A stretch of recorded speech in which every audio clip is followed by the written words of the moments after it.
दोघांना एक इंडिकेशन पाठवणार जो हा ट्रान्समीटर थ्रू असेल की ही एका ट्रॅकवर ट्रेन आहे.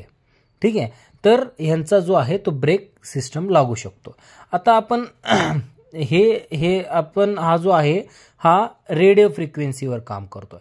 रेडिओ फ्रिक्वेन्सीवर कसा काम करतो की याचा जो डेटा आलाय तो डेटा इथपर्यंत येणार, याचा जो डेटा आलाय तो डेटा इथपर्यंत येणार, ते दोघांना शेअर करणार. आता एकाच पटरीवर हे कशा लक्षात येणार, तर आपण ट्रेनच्या लेफ्ट साईडचे, ठीक आहे, या लेफ्ट साईडपासून आपण काय करणार, कंटिन्युअसली तो जो पटरी असेल, ट्रॅक असेल, तिथून इंडिकेशन इथपर्यंत येत राहील. ठीक आहे, तो कसा असेल, फॉर एक्झाम्पल आता मी तुम्हाला एक्झाम्पल दाखवतो की आपल्याला ट्रेन जी असते, ट्रेनवर एक ओव्हरहेड लाईन असते, ते ओव्हरहेड लाईन तुमच्या तिथून डायरेक्टली पटरीपर्यंत पाठवली जाते. ठीक आहे, त्याचा एक्झाम्पल तुम्हाला इकडे मिळून जाईल. हे बघा, या ठिकाणी या पद्धतीने ओव्हरहेड लाईनपासून येतात, त्याच्यानंतर हा ग्राउंड जातो. सेम ओव्हरहेड लाईनपासून येणार, हा ग्राउंड जाणार आणि सोबत ही सरळ तो या ट्रान्समीटरपर्यंत येणार. अगर जर ट्रेनच्या लेफ्ट साईडच्या व्हीलला अगर जर आपण जो इंडिकेशन लावला आहे, ठीक आहे, तो इकडे लेफ्टला याच्या इकडे, अगर जर समजा समोरासमोर गेलं तर हा कुठे जाईल, राईट साईड जाईल. अगर जर राईट साईडच्या पटरीपासून याला जर इंडिकेशन आलं की तो काय करणार, ॲझ्युम करणार की समोरून ट्रेन येते.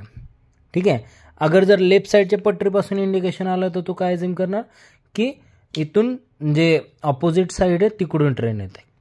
ठीक आहे, येणारी आणि जाणारी अशी आपण दोन लेन हे करणार की राईट साईडवाली जर पटरीपासून सिग्नल आलं तर तिथून ट्रेन जाणार आहे, लेफ्ट साईडने पटरीवरनं जर इंडिकेशन आलं की तो ट्रेन पुढे जाणार. ठीक आहे, म्हणजे येणार आणि जाणार अशा पद्धतीने.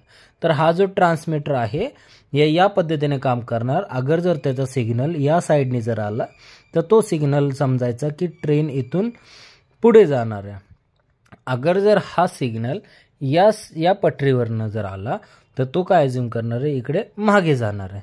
तर अशा पद्धतीने आपण काय करणार की ट्रेनचा जो काय आहे तो ॲक्सिडेंट प्रिव्हेन्शन करून आपण आपल्या सगळ्या सिस्टमला तो दाखवणार. यामध्ये अगर जर सेम डायरेक्शनमध्ये समोरासमोर म्हणजे अपोजिट डायरेक्शनमध्ये जर येत असेल तर यामध्ये GSM ॲक्टिवेट होणार आणि GPS पासून लोकेशन घेणार. तुमच्या जे काही आहे स्टेशन मास्टरपर्यंत तो लोकेशन शेअर केलं जाणार विथ SMS.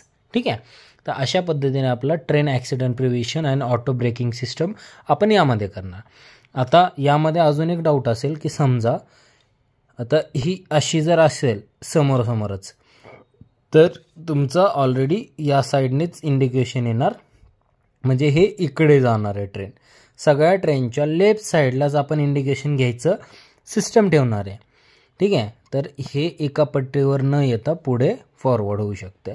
ठीक आहे, म्हणून आपण इथं काय करणार, ट्रान्समीटर लावणार की जेणेकरून तो लेफ्ट साईडची पटरी किंवा राईट साईडची पटरीचं इंडिकेशन घेणार. लेफ्ट साईडच्या पटरीचं इंडिकेशन आलं की ते पुढे जाणार, राईट साईडच्या पटरीचं जर इंडिकेशन आलं तर मागे जाणार, असं तो इंडिकेशन करणार. अगर जर एकाच डायरेक्शनमध्ये जर ट्रेन आले तर तो काय करणार, या दोघा ट्रेनला एक सिग्नल पाठवणार RF ट्रान्समीटर, जसं वॉकी टॉकी काम करतो ना त्या पद्धतीनं, आणि ऑटोमॅटिकली ब्रेक ॲक्टिवेट होणार आणि तो ब्रेक तुमच्या जे काय आहे त्या ट्रेनला दोघांना ॲक्टिवेट होणार. ती दोन्ही ट्रेन समोरासमोर थांबून जाणार. ओके.